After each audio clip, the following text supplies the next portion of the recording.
The establishment of the Delhi Sultanate towards the beginning of the 13th century may be said to mark a new phase in the cultural development of the country. The Turkish invaders who came to India were by no means rude barbarians. Coming to West Asia during the 9th and 10th centuries from their Central Asian homelands, they had accepted Islam, just as the earlier invaders from Central Asia had accepted Buddhism and Hinduism. They had also assimilated rapidly the culture of the area. The Arabo-Persian culture, which had embraced the Islamic lands from Morocco and Spain to Iran and its adjacent area, was at its height at the time. The people of the region had made brilliant contributions in the field of science, navigation, literature. When the Turks came to India, they not only had a well-defined faith in Islam to which they were deeply attached, they also had definite ideas of government, art, architecture, etc. The interaction of the Turks with the Indians, who held strong religious beliefs and had well-developed ideas of art, architecture, and literature resulted, in the long run, in the development of a new enriched culture. But the process was a long one, with many ups and downs.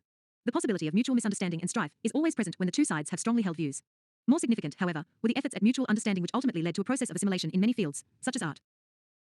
SU 1009 Tur 11 Oppment in India. The 15th century. And architecture, music, literature, and even in the fields of customs and ceremonies, rituals and religious beliefs, science and technology. However, the elements of confrontation and conflict were strongly entrenched in both the communities. The process of assimilation, therefore, had many ups and downs and varied from region to region and from field to field. Architecture. One of the first requirements of the new rulers was houses to live in and places of worship. They at first converted temples and other existing buildings into mosques. Examples of this are the Quwwat al-Islam Mosque near the Qutb Minar in Delhi and the building at Ajmer called Ahai Din Ka Jonpra. The former had been a giant temple at first, which had then been converted into a temple dedicated to Vishnu. The latter had been a monastery. The only new construction in Delhi was a facade of 3 elaborately carved arches in front of the deity room, Garbhagriha, which was demolished. The style of decoration used on these arches is very interesting. No human or animal figures were used since it was considered to be un-Islamic to do so. Instead, they used scrolls of flowers and verses of the Quran, which were intertwined in a very artistic manner. Soon, the Turks started constructing their own buildings. For this purpose, they mostly used the indigenous craftsmen, such as stonecutters. 1011 118 masons, etc., who were famous for their skill. Later, some master architects came to India from West Asia. In their buildings, the Turks used the arch and the dome on a wide scale. Neither the arch nor the dome was a Turkish or Muslim invention. The Arabs borrowed them from Rome through the Byzantine Empire, developed them, and made them their own. Part of an arch of the Quwwat al-Islam Mosque, Delhi. The use of the arch and the dome had a number of advantages. The dome provided a pleasing skyline, and as the architects gained more experience and confidence, the dome rose higher. Many experiments were made in putting a round dome on a square building and in raising the 1011 dome higher and higher. In this way, many lofty and impressive buildings were constructed. The arch and the dome dispensed with the need for a large number of pillars to support the roof and enabled the construction of large halls with a clear view. Such places of assembly were useful in mosques as well as in palaces. However, the arch and the dome needed a strong cement, otherwise the stones could not be held in place. The Turks used fine quality light mortar in their buildings. Thus, new architectural forms and mortar of a superior kind became widespread in North India with the arrival of the Turks. The arch and the dome were known to the Indians earlier, but they were not used on a large scale. Moreover, the correct scientific method of constructing the arch was rarely employed. The architectural device generally used by the Indians consisted of putting one stone over another, narrowing the gap till it could be covered by a coping stone, or by putting a beam over a slab of stones. The Turkish rulers used both the dome and arch method, as well as the slab and beam method in their buildings. In the sphere of decoration, the Turks eschewed representation of human and animal figures in the buildings. Instead, they used geometrical and floral designs, combining them with panels of inscriptions containing verses from the Quran. Thus, the Arabic script itself became a work of art. The combination of these decorative devices was called arabesque. They also freely borrowed Hindu motifs such as the bell motif, swastika, lotus, etc. Thus, like the Indians, the Turks were intensely fond of decoration. The skill of the Indian stone cutters was fully used for the purpose. The walls of the small tomb of Al-Tutmish, near the Qutb Minar, Delhi, were so intricately carved that hardly a square inch is left vacant. The Turks also added color to their buildings by using red sandstone. Yellow sandstone, or marble was used in 1012 dome higher and higher. In this way, many lofty and impressive buildings were constructed. The arch and the dome dispensed with the need for a large number of pillars to support the roof and enabled the construction of large halls with a clear view. Such places of assembly were useful in mosques,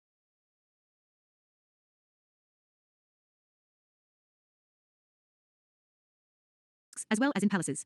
However, the arch and the dome needed a strong cement, otherwise the stones could not be held in place.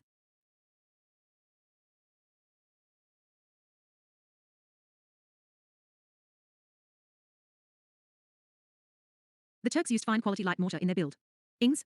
Thus, new architectural forms and mortar of a superior kind became widespread in North India with the arrival of the Turks. The arch and the dome were known to the Indians earlier, but they were not used on a large scale. Moreover, the correct scientific method of constructing the arch was rarely employed. The architectural device generally used by the Indians consisted of putting one stone over another, narrowing the gap till it could be covered by a coping stone, or by putting a beam over a slab of stones. The Turkish rulers used both the dome and arch method, as well as the slab and beam method in their buildings. In the sphere of decoration, the Turks eschewed representation of human and animal figures in the buildings. Instead, they used geometrical and floral designs, combining them with panels of inscriptions containing verses from the Quran. Thus, the Arabic script itself became a work of art. The combination of these decorative devices was called arabesque.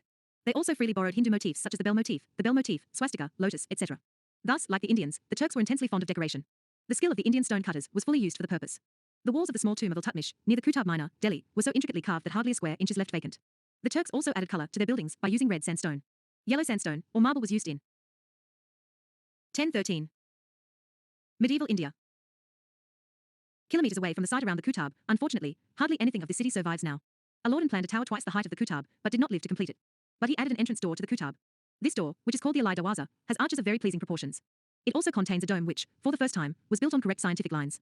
Thus, the art of building the arch and the dome on scientific lines had been mastered by the Indian craftsmen by this time. There was great building activity in the Tughlaq period which marked the climax of the Delhi Sultanate, as well as the beginning of its decline. Ghiyasuddin and Muhammad Tughlaq built the huge palace fortress complex called Tughlaqabad by blocking the passage of the Jamuna. 1. Of the Entay. 1013. Hawes KH. A huge artificial lake was created around it. The tomb of Ghiyasuddin marks a new trend in architecture. To have a good skyline, the building was put upon a high platform.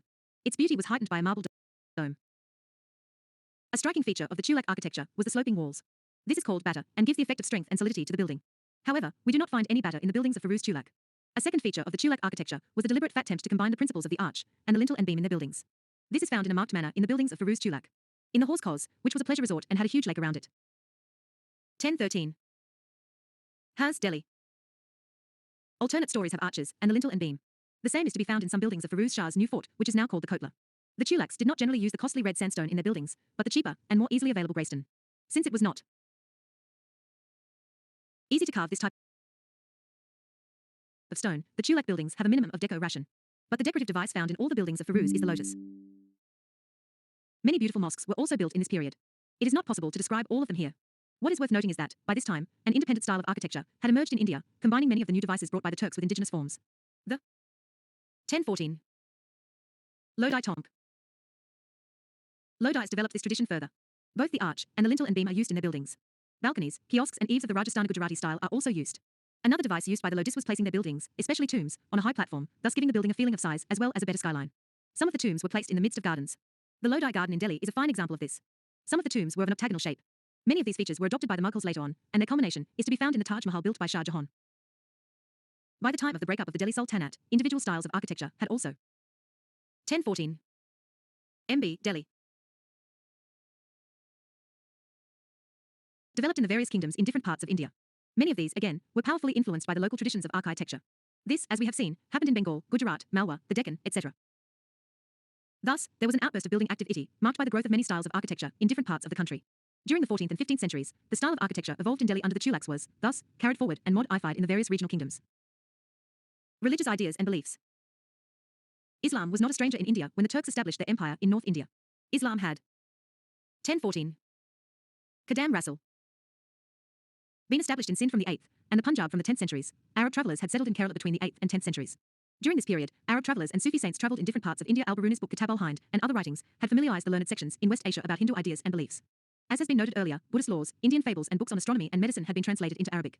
Visits of Indian yogis to the region were not unknown. The influence of Buddhism and Vedantic ideas on Islamic thinking has been a subject of considerable debate among scholars. Remnants of Buddhist monasteries, stupas and images of the Buddha found in Afghanistan and parts of Central Asia, Partaku.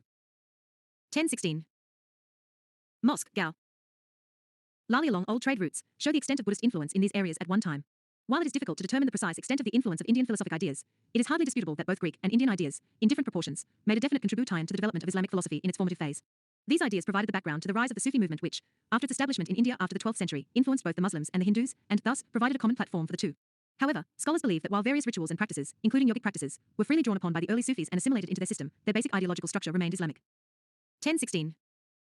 124. The Sufi movement. The 10th century is important in Islamic history for a variety of reasons. It marks the rise of the Turks on the ruins of the Abbasid Caliphate, as well as important changes in the realm of ideas and beliefs. In the realm of ideas, it marks the end of the domination of the Mutazila, or rationalist philosophy, and the rise of orthodox schools based on the Quran and Hadiths, traditions of the Prophet and his companions, and of the Sufi mystic orders. The rationalists had been a cause of spreading skepticism and atheism. In particular, it was argued that their philosophy of monism, which held that God and the created world were fundamentally one, was heretical by the ground that it abolished the difference between the creator and the created. The works of the traditionalists crystallized four schools of the Islamic law. Of these, the Hanafi school, which was the most liberal, was adopted by the Eastern Turks who later came to India. Mystics, who are called Sufis, had risen in Islam at a very early stage. Most of them were persons of deep devotion, who were disgusted by the vulgar display of wealth and degeneration of morals following the establishment of the Islamic Empire. Hence, these saints wanted to have nothing to do with the stated tradition which continued later on. Some of the early Sufis, such as the woman mystic Rabia, d. 8th century, and Mansur bin Halai, d. 10th century, laid great emphasis on love as the bond between God and the individual soul. But their pantheistic approach led them into conflict with the orthodox elements who had Mansur executed for heresy. Despite this setback, mystic ideas continued to spread among the Muslim masses. Al-Ghazali, died in 1112, who was venerated both by the orthodox elements and the Sufis, tried to reconcile mysticism with Islamic orthodoxy. This he was able to do in a large measure. He gave 1017. Medieval India. A further blow to the rationalist philosophy by arguing that positive knowledge of God and his qualities cannot be gained by reason, but only by revelation. Thus, the revealed book, Quran, was vital for a mystic. Around this time, the Sufis were organized in 12 orders or silsilas. The silsilas were Jina ally led by a prominent mystic who lived in a kanka or hospice along with his disciples. The link between the teacher or peer and his disciples or murids was a vital part of the Sufi system. Every peer nominated a successor or wali to carry on his work. The monastic organization of the Sufis, and some of their practices such as penance, fasting and holding the breath, are sometimes traced to the Buddhist and Hindu yogic influence. Buddhism was widely prevalent in Central Asia before the advent of Islam, and the legend of the Buddha, as a saintly man, had passed into the Islamic legend. Yogis continued to visit West Asia even after the advent of Islam, and the yogic book, Amrit Kund, had been translated into Persia from Sanskrit. Thus, Hindu and Buddhist practices and rituals seem to have been absorbed and assimilated by the Sufis even before they came to India. Whether Buddhist philosophic ideas and Vedantist ideas had, in a significant manner, influenced Sufism is a matter of controversy. The origin of ideas is difficult to trace. The Sufi saints and many modern thinkers trace the Sufi ideas to the Quran. What is important to note here is that, irrespective of origin, there were many similarities in the ideas of the Sufis and the Hindu yogis and mystics about the nature and relationship of God, soul and matter. This provided a basis for mutual toleration and understanding. The humane spirit of Sufism is well expressed by Sinai, a leading Persian poet of the time. Faith and infidelity, both are galloping on the way towards him. 1017. Cultural development in India. And are exclaiming, together he is one and none share his kingdom. The Sufi orders are broadly divided into two, Ba-Shara, that is, those which followed the Islamic law, Shara, and Bishara, that is, those which were not bound by it. Both types of orders prevailed in India, the latter being followed more by wandering saints. Although these saints did not establish an order, some of them became figures of popular veneration, often for the Muslims and Hindus alike. The Chishti and Suhawadi silsilas.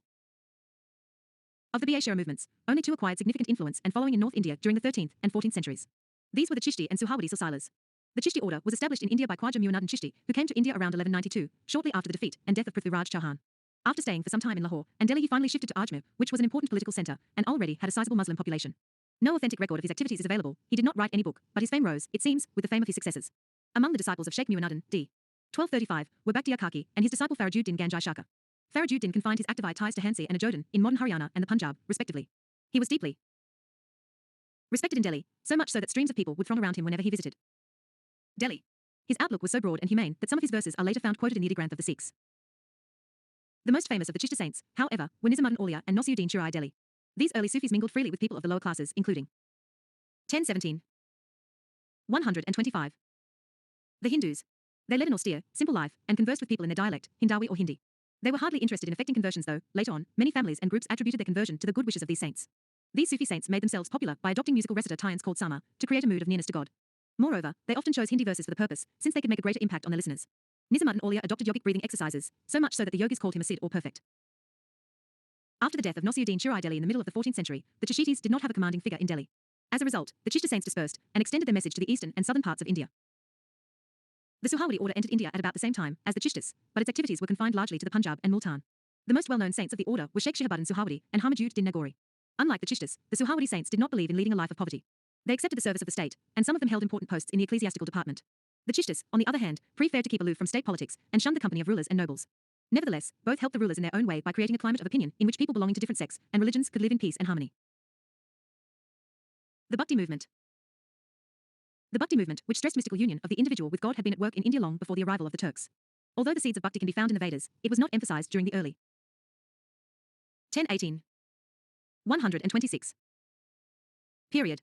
The idea of the adoration of a personal God seems to have developed with the growing popularity of Buddhism. During the early centuries of the Christian era, under Mahayana Buddhism, the Buddha began to be worshipped in his gracious Avalokita form. The worship of Vishnu developed more or less at the same time. When many of the holy books, such as the Ramayana and the Mahabharata, were rewritten during the Gupta times, Bhakti was accepted, along with Jnana and Karma, as one of the recognized roads to salvation. However, the real development of Bhakti took place in South India between the 7th and the 12th century. As has been noticed earlier, the Shaiva Nayanas and the Vaishnavite Alvasdis regarded the austerities preached by the Jains and the Buddhists and preached personal devotion to God as a means of salvation. They disregarded the rigidities of the caste system and carried their message of love and personal devotion to God to various parts of South India by using the local languages. Although there were many points of contact between South and North India, the transmission of the ideas of the Bhakti saints from South to North India was a slow and long drawn-out process.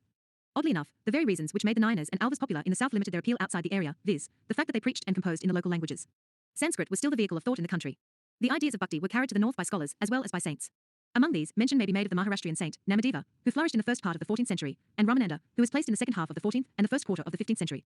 Namadeva was a tailor who had taken to banditry before he became a saint. His poetry, which was written in Marathi, breathes the spirit of 1018. Medieval India. Intense love and devotion to God. Namadeva is said to have travelled far and wide and engaged in discussions with the Sufi saints in Delhi. Ramananda, who was a follower of Ramanuja, was born at Prayag, Allahabad, and lived there and at Benares. He substituted the worship of Rama in place of Vishnu.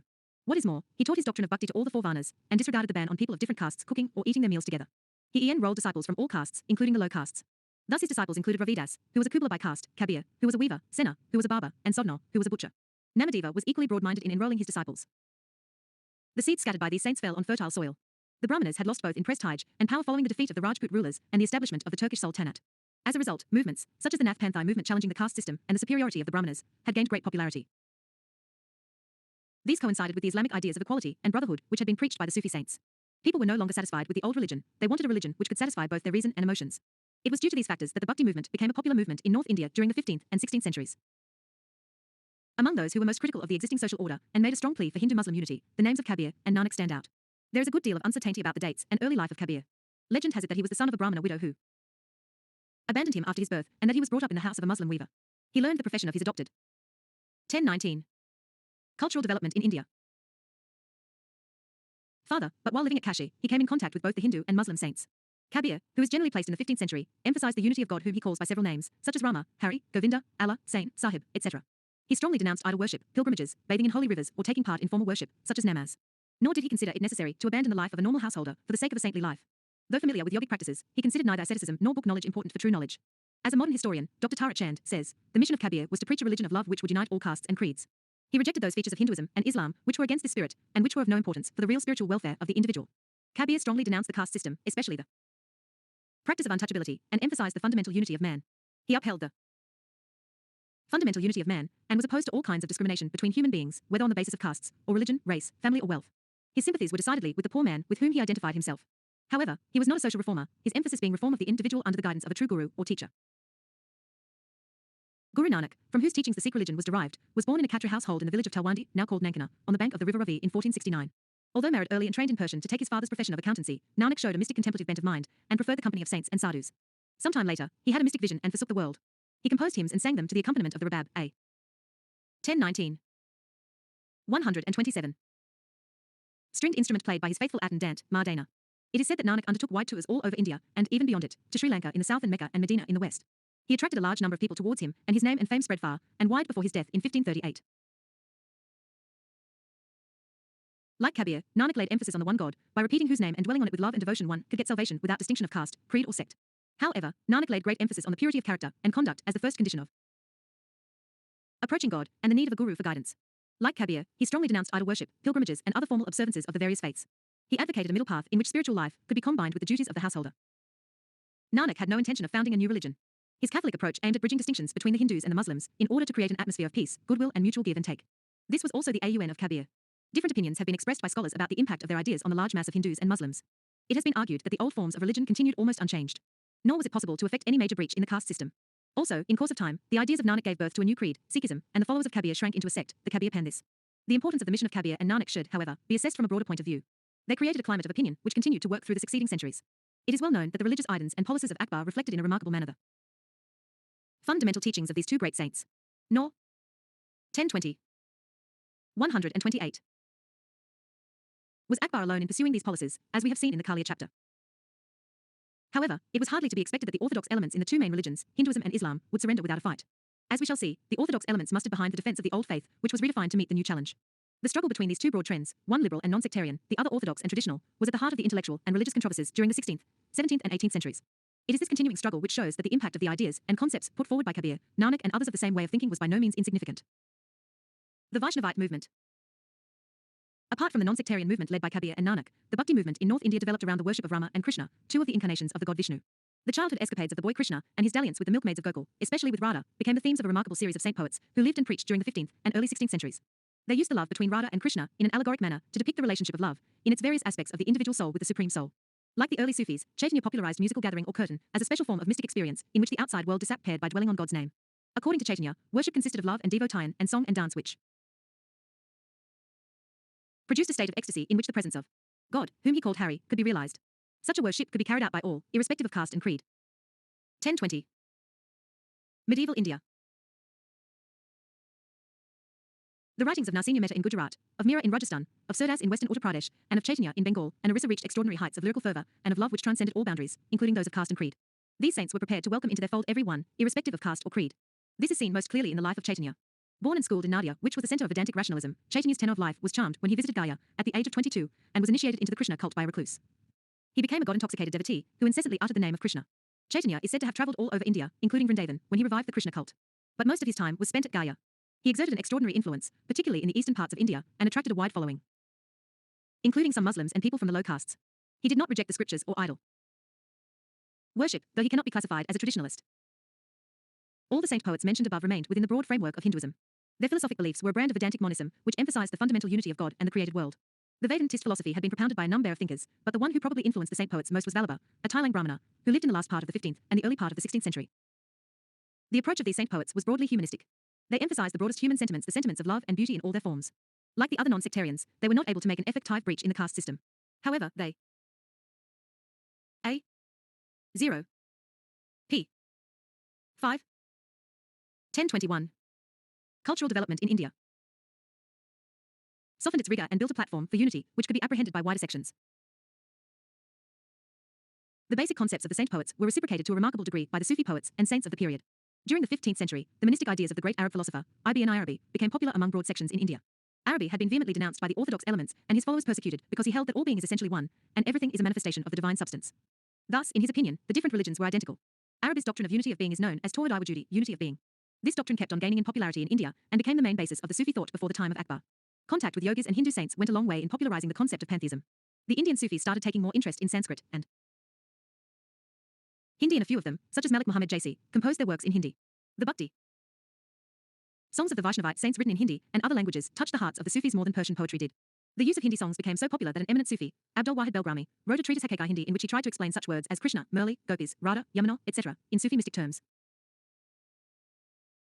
Thus, during the 15th and the early part of the 16th century, the Bhakti and the Sufi saints had worked out in a remarkable manner a common platform on which people belonging to various sects and creeds could meet and understand each other. This was the essential background to the ideas of Akbar and his concept of Tawhid, or unity of all religions. 1022. 129. Literature and fine arts. Sanskrit literature. Sanskrit continued to be a vehicle for higher thought and a medium for literature during the period under review. In fact, the production of works in Sanskrit in different branches was immense and perhaps greater than in the preceding period. Following the great Sankara, works in the field of Advaita philosophy by Ramanuja, Madhava, Vallabha, etc., continued to be written in Sanskrit. The speed with which their ideas were widely disseminated and discussed in different parts of the country showed the important role which Sanskrit continued to play during the period. There was a network of specialized schools and academies in different parts of the country, including areas under Muslim domination. These schools and academies were not interfered with and continued to flourish. In fact, many of them took advantage of the introduction of paper to reproduce and disseminate older texts. Thus, some of the oldest available texts of the Ramayana and the Mahabharata belong to the period from the 11th or 12th century onwards. Besides philosophy, works in the field of kavya, poetical narrative, drama, fiction, medicine, astronomy, music, etc., continued to be written. A large number of commentaries and digests on the Hindu law, Dharmashastras, were prepared between the 12th and the 16th century. The great Mitik Shara of Vijnaneshwar, which forms one of the two principal Hindu schools of law, cannot be placed earlier than the 12th century. Another famous commentator was Chandeshwar of Bihar, who lived in the 14th century. Most of the works were produced in the south, followed by Bengal, Mittalur, and western India under the patronage of Hindu rulers. The giants, too, contributed to the growth of Sanskrit. Hemachandra Sui was the most eminent of these. Oddly enough, these works largely 1023. 130. Ignored the presence of the Muslims in the country. Little attempt was made to translate Islamic works or Persian literature into Sanskrit. Possibly, the only exception was the translation of the love story of Yusuf and Zuleika written by the famous Persian poet, Jami. This might be taken to be an index of the insularity of outlook which had been mentioned by Al-Biruni earlier. Refusal to face the existing reality may be one reason why much of the writing of the period is repetitive and lacks fresh insight or originality. Arabic and Persian literature. Although the greatest amount of literature produced by the Muslims was in Arabic, which was the language of the Prophet, and was used as the language of literature from Spain to Baghdad, the Turks who came to India were deeply influenced by the Persian language, which had become the literary and administrative language of Central Asia from the 10th century onwards. In India, the use of Arabic remained largely confined to a narrow circle of Islamic scholars and philosophers, most of the original literature on the subject being written in Arabic. A few works on science and astronomy were also translated into Arabic. In course of time, digests of the Islamic law were prepared in Persian with the help of Indian scholars. The most well-known of these were prepared in the reign of Firuz Tulak. But Arabic digests continued to be prepared, the most famous of these being the Fatawa al-Amjuri, or the digest of laws prepared by a group of jurists in the reign of Aurangzeb. With the arrival of the Turks in India during the 10th century, a new language, Persian, was introduced in the country. There was a resurgence of the Persian language in Iran and Central Asia from the 10th century onwards, and some of the greatest poets of the Persian language, such as Ferdowsi and Sadi, lived and composed their works between the 10th and 14th. 1023. A. Centuries. From the beginning, the Turks adopted Persian as the language of literature and administration in the country. Thus, Lahore emerged as the first center for the cultivation of the Persian language. Although the works of only a few of these early writers of Persian in India have survived, we find in the writings of some of them, such as Masood Sad Salman, a sense of attachment and love for Lahore. However, the most notable Persian writer of the period was Amir Khusrau. Born in 1252 at Patiali, near Badian in western Uttar Pradesh, Amir Khusrau took pride in being an Indian. He says, "I have praised India for two reasons. First, because India is the land of my birth and our country. Love of the country is an important obligation. Hindustan is like heaven. Its climate is better than that of Khorasan. It is green and full of flowers all the year round. The Brahmanas here are as learned as Aristotle, and there are many scholars in various fields." Khusrau's love for India shows that the Turkish ruling class was no longer prepared to behave as a foreign ruling class, and that the ground had been prepared for a cultural rapprochement between them and the Indians. Khusrau wrote a large number of poetical works, including historical romances. He experimented with all the poetical forms and created a new style of Persian, which came to be called the Sabaki Hindi, or the style of India. Khusrau has praised the Indian languages, including Hindi, which he calls Hindavi. Some of his scattered Hindi verses are found, though the Hindi work, Kalik Bari, often attributed to Khusrau, was in all probability the work of a later poet of the same name. He was also an accomplished musician and took part in religious musikal gatherings, Sama, organized by the famous Sufi saint, Nizamuddin Aulia. Khusrau, it is said, gave up his life the day after he learned of the death of his peer, Nizamuddin Aulia, 1325. He was buried in the same compound. 1023. Cultural development in India. Apart from poetry, a strong school of history writing in Persian developed in India during the period. The most famous historians of this period were Ziauddin Bahani, Afif and Asami. Through the Persian language, India was able to develop close cultural relations with Central Asia and Iran. In course of time, Persian became not only the language of administration and diplomacy, but also the language of the upper classes and the dependents, at first in North India and later of the entire country, with the expansion of the Delhi Sultanate to the south and the establishment of Muslim kingdoms in different parts of the country. Thus, Sanskrit and Persian, in the main, functioned as linked languages in the country in politics, religion and philosophy, as well as being means of literary productions. At first, there was little interchange between the two. Zia-Naqshbandi, died in 1350, was the first to translate into Persian Sanskrit stories, which were related by a parrot to a woman whose husband had gone on a journey.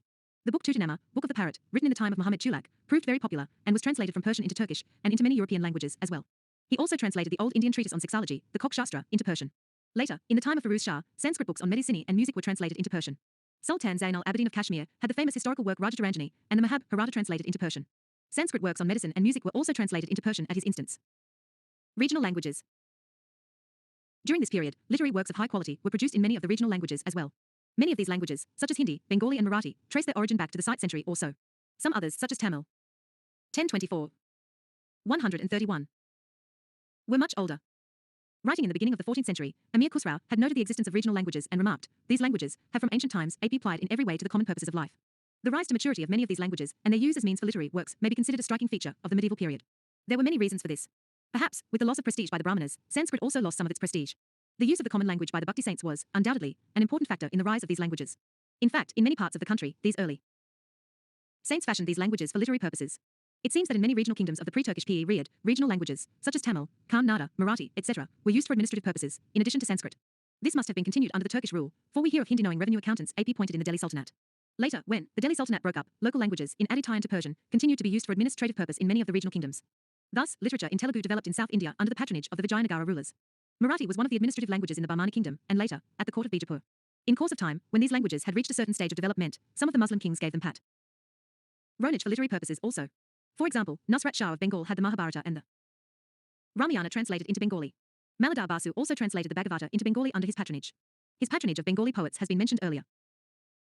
The use of Bhakti poems in Hindi by the Sufi saints in their musical gatherings has been mentioned before.